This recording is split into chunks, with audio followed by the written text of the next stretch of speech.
Some people have no understanding of who the bride is or what the bride is, and they actually believe it as if God told them themselves. There's no way he's going to tell the true church one thing, and then the false church, the false prophets, the false bride, the false 144,000 tell y'all a whole different thing. How is a group of people knowing that I'm the bride, and then y'all over here thinking y'all know, and y'all will go so hard believing y'all think, look, no, everything that y'all say, lie.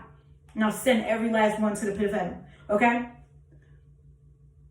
The bride is not the entire church. That makes no sense. It's really annoying. It actually is annoying because it's like, come on.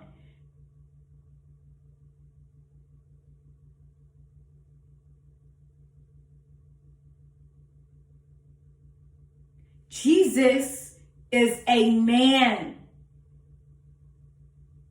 A man. From the head to the toe. A whole man, nothing but a man. All man. What makes you think he wants to marry a woman, man, and children? Because the church is the bride, right? No. It's not a metaphor. Everything in the word is not a metaphor. Like, what is people just not understanding? Okay? We're going to go to this. Let us rejoice and exult and give him the glory, for the marriage, look up the word marriage. It didn't say like a marriage. It didn't say as a marriage. It said for the marriage of the Lamb has come, and his bride has made herself, not themselves, herself ready. It was granted to her to clothe herself with fine linen, bright and pure, right? Why would he want a man to be, why would he even want to describe a man being dressed and clothed in fine linen? That sounds very homosexual. He's specific. Herself, she's bright and pure. He's talking about the bride. She's pure. There's a reason why he chose me as the bride, because I'm pure. Okay? I have not known a man. And you know in the word, you know what known means.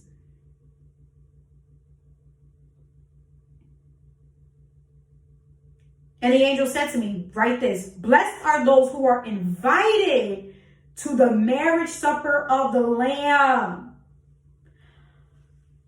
How are you invited to the marriage? And you're partaking in the marriage, because it says there's a marriage going on for Jesus Christ. Jesus wants to marry a woman. He's a man. He wants a woman. God said man shall not be alone. What makes you think Jesus Christ wants to be alone? It says, blessed are those who are invited. So think about a marriage, an earthly marriage. You invite people. Jesus and the bride, we are inviting people. Some people are unable to attend the wedding. It's a wedding. It's not a metaphor.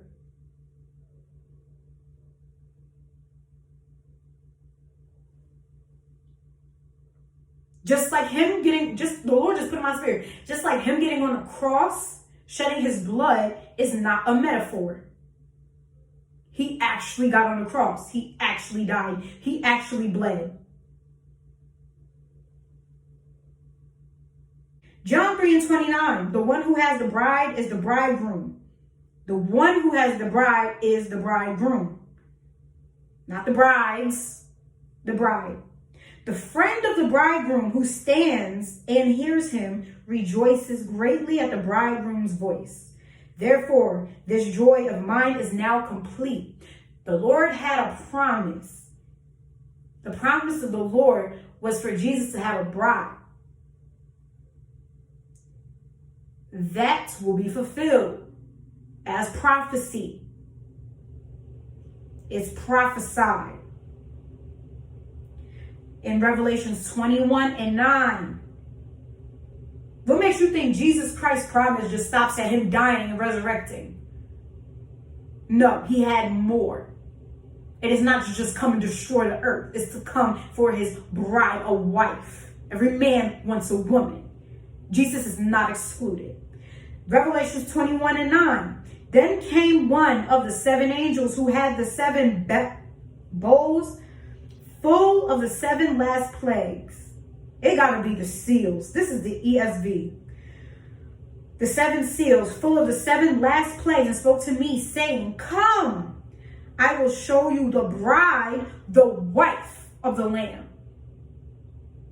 So you're telling me that the bride is a metaphor, and not only is bride a metaphor, wife is a metaphor. Why would he want you to go through all of that to just figure out the church? He speaks about the church too. The church bride separate.